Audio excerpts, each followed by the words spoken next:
Good morning, Alex and friends. I'm Grace. Today is Tuesday, May 5th, 2026, and you're listening to Alex's News.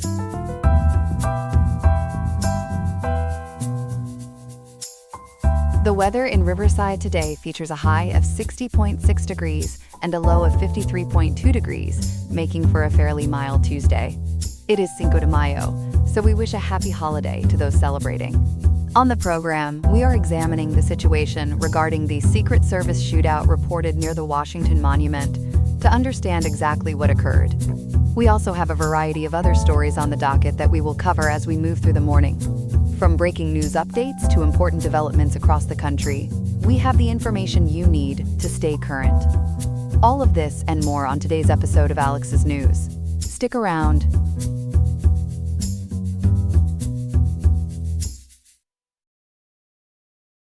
Good morning, everyone. We're starting with a developing story out of Washington, D.C., where the Secret Service exchanged gunfire with an armed suspect near the Washington Monument yesterday afternoon. Both the suspect and a teenage bystander were hurt, and a lot of questions remain this morning. Our reporter Ethan has been tracking this overnight. Ethan, good morning, and walk us through what happened. Good morning, Grace. So this unfolded yesterday, Monday afternoon, May 4th. Around 3:30 p.m.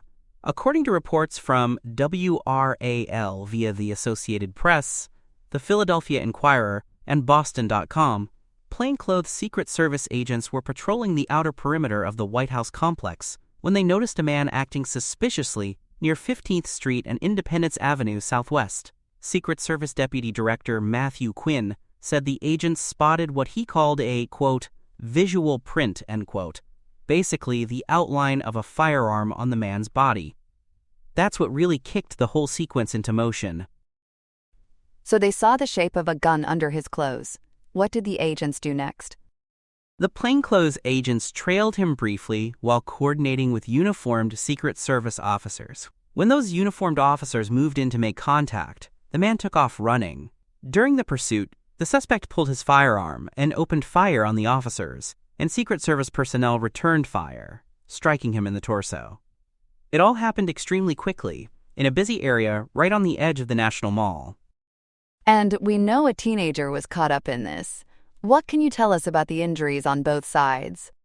Right, so as of this morning, May 5th, the suspect is in stable condition at a local hospital. Law enforcement describes him as a 45-year-old white male with past residency in both Maryland and Texas. He's in custody, but neither the Metropolitan Police Department nor the Secret Service has publicly released his name yet. The bigger concern for many people is the 15-year-old boy who was visiting the National Mall and got hit. How badly was that teenager hurt? The good news is his injuries are described as minor and non-life-threatening. He suffered what officials are calling a graze wound during the exchange of fire. The Guardian and Livemint both reported that he was, quote, caught in the crossfire, end quote, which really captures how chaotic and fast this was. But the open question, Grace, is whose bullet actually struck him? That's what I wanted to ask. Do investigators know yet whether it was the suspect or the agents who hit him? Not definitively. And Deputy Director Matt Quinn was very careful about this during the press briefing. He said investigators believe the bystander was struck by the suspect, but he wouldn't commit to that finding. Quinn said, quote, we'll let the doctors figure that out, end quote, and noted that final verification depends on forthcoming medical and ballistics reports. So forensic analysis will ultimately settle it, and that could take some time. Let's talk about the White House itself. The president was there during all of this, right? He was. President Donald Trump was inside the White House hosting an event for small business owners when the shots rang out. The complex was placed on a brief lockdown as a precaution, and journalists who were outside on the grounds were ushered into the briefing room for safety. But once the immediate threat was neutralized, the president actually continued his event without interruption. And I understand the vice president had just been in that same area. How close was that timing? Very close, actually. PBS and other outlets reported that Vice President J.D. Vance's motorcade had transited through the same area just minutes before the gunfire erupted. The motorcade was diverted as a safety measure once the situation developed. That said, the Secret Service has stated there is, quote, no indication, end quote, that the vice president or his motorcade was the specific intended target. So no known motive at this point. No motive established yet. Deputy Director Quinn emphasized there is, quote, no known nexus, end quote, between the suspect and the White House or any of its protectees, though he stressed the investigation is ongoing. The D.C. Metropolitan Police Department has taken the lead on the officer-involved shooting portion of the case, which is standard protocol whenever federal officers fire their weapons in the district. So we'll be looking to MPD for the next round of updates. Ethan, this isn't the only recent security scare near the White House. Can you put it in context for us? Yes, and this is important. Just 9 days before this shooting, on April 25th, a 31-year-old suspect named Cole Tomas Allen was arrested for attempting to storm the White House Correspondents' Association dinner at the Washington Hilton. He was carrying knives and a firearm. In that incident, a Secret Service officer was actually shot, but his body armor saved him. So this is the second serious security event in the Capitol in a little over a week. Are investigators looking at whether those two cases are connected? They are examining potential connections between Allen and the suspect from yesterday. But right now, authorities are treating the two events as separate incidents. There's no public indication of a link between the men or any shared motive. Still, given how close together these happened and how close to the White House both occurred, it's understandable that investigators want to rule that out carefully. And I imagine the Allen case is shaping how people are reacting to the questions about the teenager's injury. Exactly right. In that April 25th shooting, initial reports about who actually shot the Secret Service officer weren't clarified for about a week, until forensic analysis came back. So there's a precedent here where the early narrative had to be updated. That's why Quinn was so cautious yesterday about saying definitively whose bullet hit the 15-year-old. The MPD has not yet released ballistics findings for this case. When might we expect those ballistics results? There's no firm timeline, but if the Allen case is any guide, we could be looking at several days to a week before forensic analysis is complete. The medical side may move faster, since doctors treating the teenager can examine the bullet or fragment recovered from the wound. Once those two pieces line up, investigators can say with confidence whose rounds struck him. Until then, officials are being deliberately measured in their language. What about the area itself?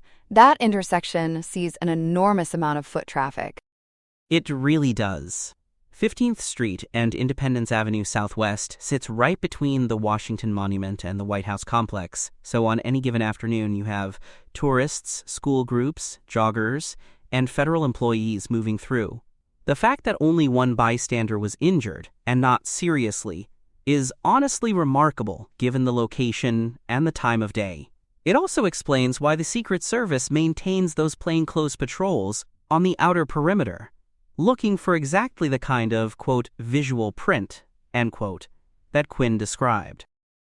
Before we let you go, what should viewers be watching for in the next 24 to 48 hours? A few things. First, the suspect's identity, which the Metropolitan Police Department or the Secret Service should release once notifications and processing are complete. Second, any statement on motive, though Quinn cautioned that, quote, no known nexus, end quote, exists right now. And third, the ballistics determination on the teenager's wound, because that finding will shape a lot of the public conversation about how this confrontation was handled. We'll also be watching whether investigators find any link to the Cole Tomas Allen case from April 25th. Really thorough reporting on a fast-moving story. Ethan, thank you so much for breaking it all down for us this morning. My pleasure, Grace. We'll keep tracking it throughout the day. That's our reporter Ethan with the latest on yesterday's shooting near the Washington Monument. We'll have more updates as the investigation develops. Here are some other headlines. The United States military is making a splash in the Middle East to restore order. On May 4, 2026, Project Freedom launched to reopen shipping through the Strait of Hormuz, which has been feeling the squeeze of an Iranian blockade since late February. Central Command confirmed 2 merchant vessels successfully transited the waterway on Monday, supported by guided missile destroyers and an umbrella of over 100 aircraft. Admiral Brad Cooper reported 6 Iranian small boats were destroyed after attempting to interfere with missiles and drones. President Donald Trump described the mission as a defensive necessity for global trade, though Tehran condemned the move as a violation of the fragile April ceasefire.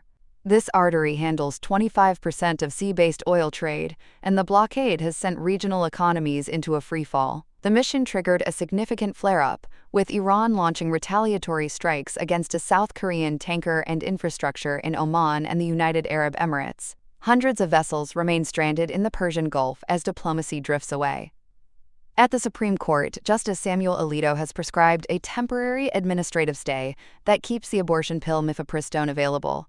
This halts a Fifth Circuit ruling that would have ended mail order access and required in-person doctor visits. The stay remains in effect until 5 p.m. on Monday, May 11th, preserving nationwide access for a drug used in nearly 2/3 of abortions. The Food and Drug Administration and manufacturers Danco Laboratories and GenBio Pro warned that sudden restrictions would upend medical care and cause chaos.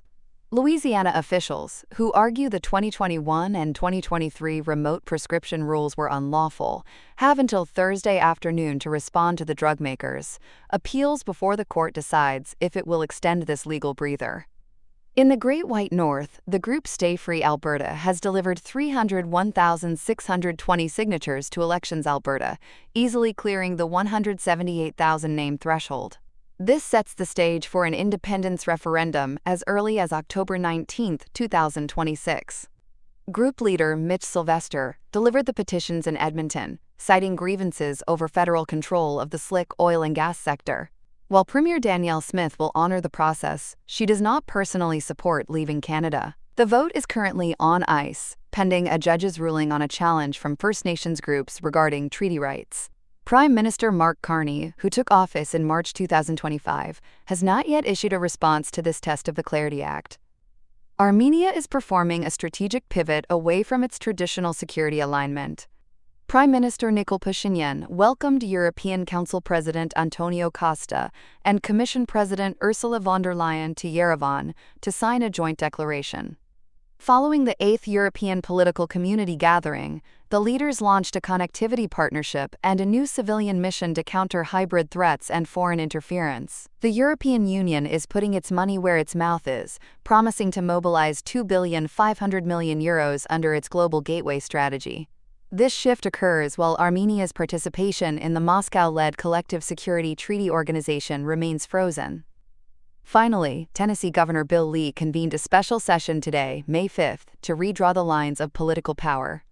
Republicans intend to crack the Memphis-based 9th District, currently held by Representative Steve Cohen, to secure a 9-0 Republican delegation. This follows a Supreme Court ruling in Louisiana versus Calais that weakened protections for majority-minority districts. Despite pressure from Donald Trump and Senator Marsha Blackburn, Democratic leader Ramesh Akbari called the plan a blatant power grab. Leadership aims for a quick enactment before the August 6th primary to impact the 2026 midterm elections. That's all we have for now. Today's episode was made by Alexander King with Claude Opus 4.6, Gemini Pro 3.1, Gemini Flash 3, and Google Cloud Text-to-Speech. I hope you have a great day. I'll see you tomorrow, Alex.